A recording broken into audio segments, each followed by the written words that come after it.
নমস্কার বন্ধুরা, কন্যা রাশি 2026 মার্চ মাস কেমন যেতে চলেছে এটা নিয়েই আজকে আমাদের এই ভিডিও।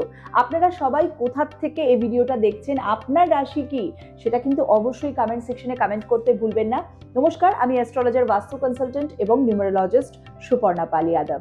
আপনাদের কমেন্ট আমার কাছে অনেক অনেক মূল্যবান। আপনারা কোন জায়গা থেকে এই ভিডিওটা দেখছেন আপনাদের কাছে পৌঁছাচ্ছে, আমি বুঝতে পারবো যে মানুষ কোথা থেকে দেখছে এবং আপনার রাশি কি। এই দুটো জিনিস অবশ্যই কমেন্ট সেকশনে কমেন্ট করবেন। কন্যা রাশি বুধের রাশি। এই গোচরে 2026 মার্চ মাসে বুধ অবস্থান করছে রাহু যুক্ত হয়ে, মঙ্গল যুক্ত হয়ে, রবি যুক্ত হয়ে। তো এতগুলোর কনজাংশনের মধ্যে রয়েছে 6th হাউস। লগ্নের অধিপতি 6th হাউস থাকলে শরীর স্বাস্থ্য নিয়ে একটু সমস্যা হতে পারে।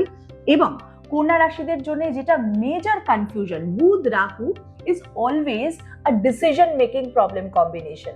তো এখানে কি হতে পারে, আপনার কাছে হয়তো প্রচুর অপরচুনিটিস আসে, কিন্তু আপনি দুটোর মধ্যে কনফিউজ কোনটা আপনি নেবেন। তো এই কনফিউজিং ডিসিশনের মধ্যে কিন্তু মার্চ মাসটা যেতে পারে। এখানে ক্ল্যারিটি ভীষণ দরকার। আপনার বাড়ির উত্তর দিক হচ্ছে বুধের ডিরেকশন, সেখানে কোনো ধনলক্ষ্মীর ছবি অথবা কুবের যন্ত্র আপনি প্লেস করতে পারেন। সেখান থেকে আপনার পজিটিভিটি আরো বেশি হবে, মানি অপরচুনিটিটা অবশ্যই বেশি হবে। এরপরে যদি আমি আসি, 12th হাউসে কেতু অবস্থান করছে, জুপিটার স্বয়ং 10th হাউসে রয়েছে বুধের ঘরে।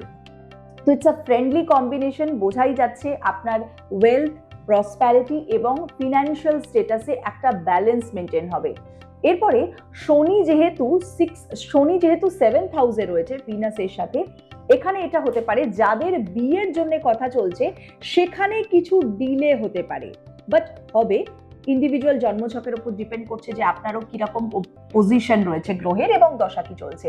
বাট শনি যখন 7th হাউসে আসে সেই মাসটাতে কিন্তু একটু দেরি করায়, কথোপকথন হতে আটকে দেয়।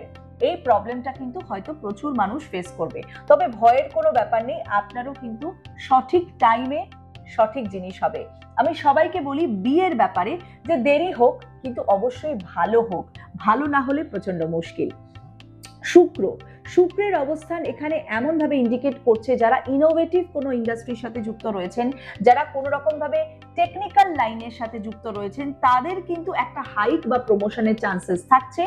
শরীর স্বাস্থ্য নিয়ে নিউরোলজিক্যাল অথবা স্কিন রিলেটেড সমস্যাতে একটু সচেতন থাকতে হবে। তো এই রইল কন্যা রাশির জন্ম এখানে ডিটেলস। যাদের রাশি রয়েছে অবশ্যই কমেন্ট সেকশনে কমেন্ট করে জানাবেন রাশি এবং জায়গা কোথা থেকে দেখছেন। এরপরে যে রাশি সেটা হচ্ছে তুলা রাশি, কেমন যাবে চলুন জেনে নেওয়া যাক।